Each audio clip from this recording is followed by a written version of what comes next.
Welcome to the T on THC, powered by the Colorado School of Public Health. This podcast seeks to raise awareness on the effects of high concentration cannabis. Today, my guest is Tya Anthony, a mom, director, curator, and artist. Tya, welcome.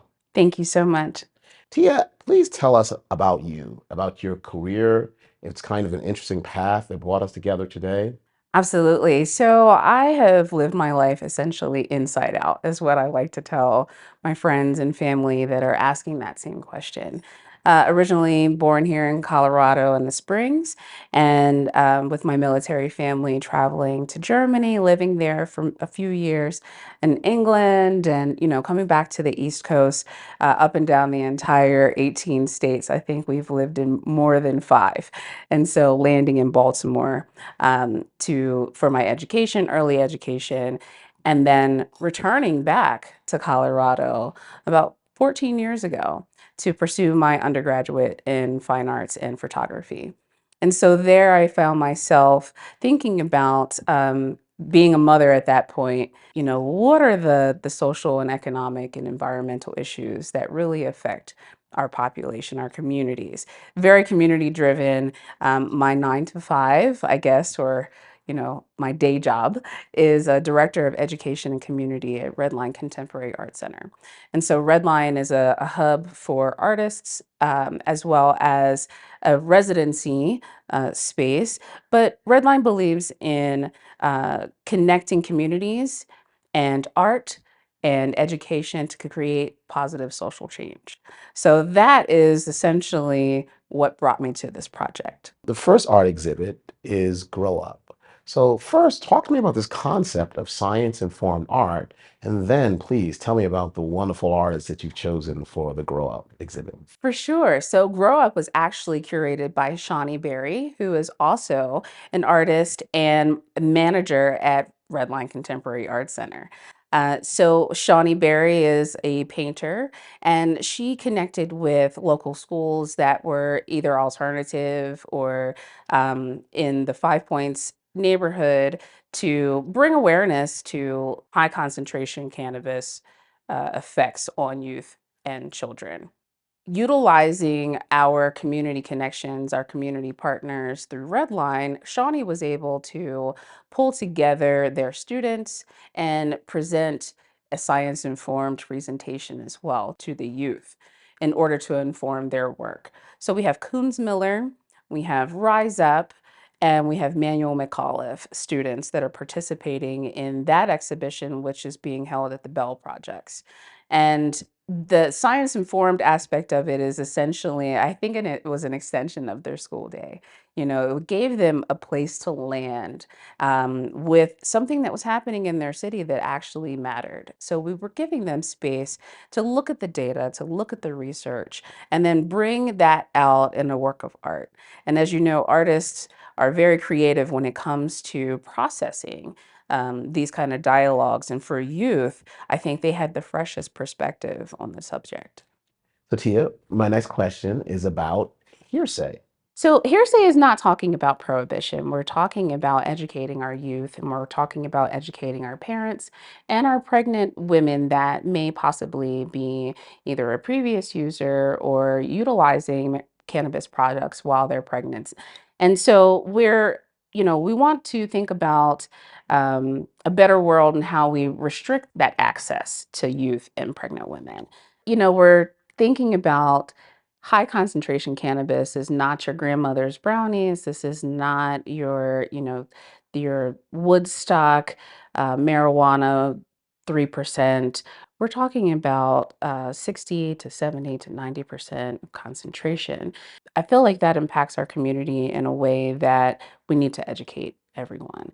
And through art, I think that's the easiest way to access this information, something visually stunning that brings you in deeper to digest the finer points and those ideas of cannabis being used beyond recreation, cannabis being used as medicine, but also the mental health issues and the effects that are happening from this high concentration. Hearing you speak about kind of how art can be used. So let's go a little bit deeper there. As an artist and a curator, you understand the full power of art to change perspectives. So tell me how a little bit more about that and how you see that happening at a macro level in this exhibit. Absolutely. Well, my own perspective has changed as a cannabis user and coming from a family of cannabis users. This conversation would have never been had. And so art created a pathway and it created an open door and a bridge to the information, as well as highlighting all of those, maybe fictitious narratives around the plant and around cannabis. Art has the ability to pull out actually micro um, topics in the subject, but from a broader view, I think it brings communities together, and each artist has their own community that they're a part of. Changing perspectives, I would say that we're more informed. I think that the majority of the artists that are participating in this exhibition, whether or not they are cannabis users, is null or void.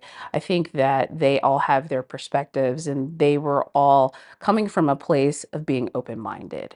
And I think that's what the art really is asking you to do.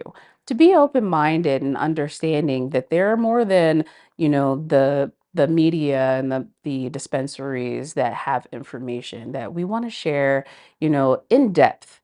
And so we want to share in depth information that, you know, benefits the next generation, creates intergenerational conversations. And I think art has the power to do that, where a younger person may see a bright, beautiful piece of artwork, and then the parent may see the depth of the conversation that the artist is bringing to the table. I think when adults are going to look at the artwork, they're going to see those innuendos, reading between the lines. And so they will be able to translate what they're seeing with their youth and their communities and vice versa. I think youth also, like I mentioned before, have the ability to have a fresher perspective. And so, therefore, they may be seeing something that their parents are not. And we know from research and talking with the youth during our Grow Up exhibition that there is even new language that we're unaware of that they're sharing around their schoolyards and within their communities. So this is a great opportunity to have presentation of these amazing minds that come from artists through science and being in science informed, and then creating dialogue. So thinking about this exhibit as being socially engaged, we want our community to be a part of the conversation. Marijuana and cannabis is here in Denver and it's very legal, and therefore it's accessible. It's on every corner, essentially, uh, with restriction. So thinking about the safety and health of our communities is paramount for me. Tell me about the process of selecting them and tell me about these amazing artists. For sure. So the process of selecting our national artists was based around their connection to education. They're mostly educators on the East Coast as well as in Southern Colorado. So there was a perspective that they had that, thinking about New York in a way with Fernando, he is in a state where they are recently legalizing cannabis products, where here in Colorado with Beth Johnson, she's in the southern portion of Colorado where it's already been legal and it's affecting our communities in a different way. So tell me a bit more about some of these artists. And again, talk to me about how you got them equipped to put together such a groundbreaking art exhibit. I think that, thinking about the fact that we wanted our consumers of cannabis to be informed and thinking about evidence-based research, this isn't a simple or easy subject to tackle. And so therefore, our artists that were chosen, needed to be open-minded in their own right, in their work, as well as approaching the subject and the research. And the research really gave us information that, because selecting the artists was interesting because they're all coming from these different entry points in thinking about cannabis and the legalities, and we're not talking about prohibition. So therefore, they are in these places where the art that they're creating has to come from a place that's unbiased, right? I chose artists that I could count on to be very unbiased in thinking about the research and processing the science portions of that work. Thinking about Beth Johnson. Beth Johnson is in Southern Colorado, where she's talking about the microcosms of the effects of cannabis. And, she looks at through a microscope where it's an abstraction of dendrites and neurons. And, that's interesting to me because she's producing it through photographs, which is also a scientific method. So this process of delivering information is not only creative, but it's also their work is science informed. So it's thinking about Autumn Thomas, working with wood and nature, connecting the building blocks of the human body, specifically the woman's building body while being pregnant and during gestation, thinking about youth when they're first born and those building blocks of their spine and their brain capabilities and their development. That those artists are who I chose to be a part of the exhibition. With Shawnee Berry, Shawnee is very much she is community driven, and she thinks about her community in a way that is also very much driven about generations, connecting generations, but also the impact that not having clinical trials because of the federal status of cannabis, who's being left out? And that's the BIPOC community, where the BIPOC community is very much susceptible to these mental health issues. They're being left out of the conversation. So Shawnee Berry is looking into those generational connections and how we pass down information from one to the next. This concept of generational knowledge and the perspectives of different generations on art, you chose to do two different art exhibits, one shaped by the youth, one shaped by the adults. Yet I've heard you a lot talk about them looking at it through their perspective lens and having conversations. So talk to me about the decision to keep them separate and how you see art bringing those two perspectives together. Great. I wanted to give the youth their own space. I think it's necessary that we understand that their conversations that they're having, they also have to have safe spaces to do so. But also, it gives them some confidence when they're bringing adults into the room. And so they're able to bring to light what they have learned. And I think by separating the two exhibitions, we were allowing them to be highlighted in a way that normally would not, as well as, especially with the topic, right? We're allowing them to speak up. It's giving them the autonomy and agency to reveal their experience in a way that I think that would have been negated a little bit if they were included into the adult show. The adult artists are very much professional artists in each of their own rights. They are award winning in some cases. They are in residencies around Colorado and around the nation. And so they're forming their decisions through community. They're forming their decisions through their experience, their lived experience as well. And so bringing the youth to the adult show almost highlights the pathway and the bridge to what is possible. Wow, that's amazing. And I got to tell you, I was really inspired by some of the art that they put out in last week's exhibition that is still ongoing. I'll ask you, given what they've produced thus far, and given how what I saw as a confident group of young artists, tell me how you think this experience shapes both them and the communities we serve. Absolutely. Well, one gentleman, and I'll leave his name out, because he is a youth participant. This was his second exhibit with Miss Shawnee Berry this summer. And so I saw a confidence that I had never seen in him. And he was able to share with his entire family this moment of reality. I think that, art has a tendency to lean towards, either escapism or fantasy or imagination, and where this is driven and rooted in something that's tangible and current and contemporary in creating space for dialogues. And I saw the youth just, beaming brightly and understanding that this is a super topic to be talking about. And, it's almost like when a youth asks their parent for permission. And in this respect, they're showing that they were given permission from their parents to participate, as well as permission to learn and to educate others. I think that's where I see the actual, highlight is they are educators as well. Their lived experience may be different from an adult through time, but their current lived experience is just as valuable. Great. So, I think the word groundbreaking can be overused, but I do believe it's relevant and appropriate in this context. So, you've done a lot of art yourself as an artist, you've curated many exhibitions.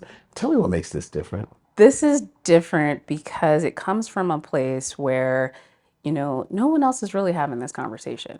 And people are afraid to have this conversation, as well as, thinking about the restrictions or the prohibition or regulations and the connection with HB 1317, the political implications.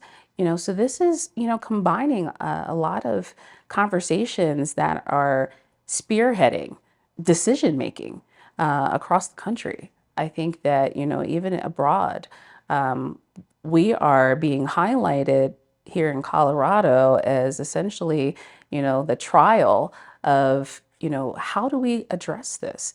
This is not alcohol. Alcohol is a different prohibition. We went through a process, potency, we know what happens. We're thinking very much in a way that we're providing space for other states to look at this, and to be educated and to bring more people to the conversation and to the table. And so therefore we're creating educated consumers. We're thinking about, not restricting. I think that's the important part. This is groundbreaking because it's time. And our youth are exploring and experimenting with cannabis, and some are not. And that's what we love to see as well. We love to see that, the narrative that is created around cannabis is not necessarily all true. And so what we know, we want to share. And we know the stigma, there is still stigmas around cannabis use. We also know, as the Surgeon General Jerome Adams highlights, that stigma can be a killer, and that at times people are afraid to talk about some of their challenges or afraid to get help if they so need it. So, with that in mind, what is it about the artist that makes them so willing to explore new areas, make themselves vulnerable through their art, and really take on stigma head on in some respects? Yeah, absolutely. I think it's because some of the artists have also experienced these effects of high cannabis use, of, psychosis. And so that didn't come out until later on during the trainings where, the stories that each individual has either experienced themselves, has been shared, with others, shared with them, that's where we're finding this ability to break the stigma. That's where we're finding that these artists are able to explore the topic in a way from personal and lived experiences and from their family experiences or their communities, right? So that just keeps coming up. It's not unheard of. It's not a secret. And we have to remove the stigma in order to move forward in society to be able to maintain informed decision making. One of my final questions is that, we all have these professional and personal identities, and at times there might be a disconnect between the two. So, at a personal level, let's take off the curator hat, let's take off the director hat, let's talk about it as an artist and as a mom and as a community member. So, from a personal level, what does this art exhibition and this time in your career mean? It's terrifying, actually, because it could also create a stigma of what I'm interested in or where my work will go. But as a mother, it's important and has brought in feedback from my daughter's friends as well, who have also experienced these psychoses. And so this is an entry point into greater conversations. This is an entry point into actually honest conversations with young adults that may not share everything that they're experimenting with in this realm.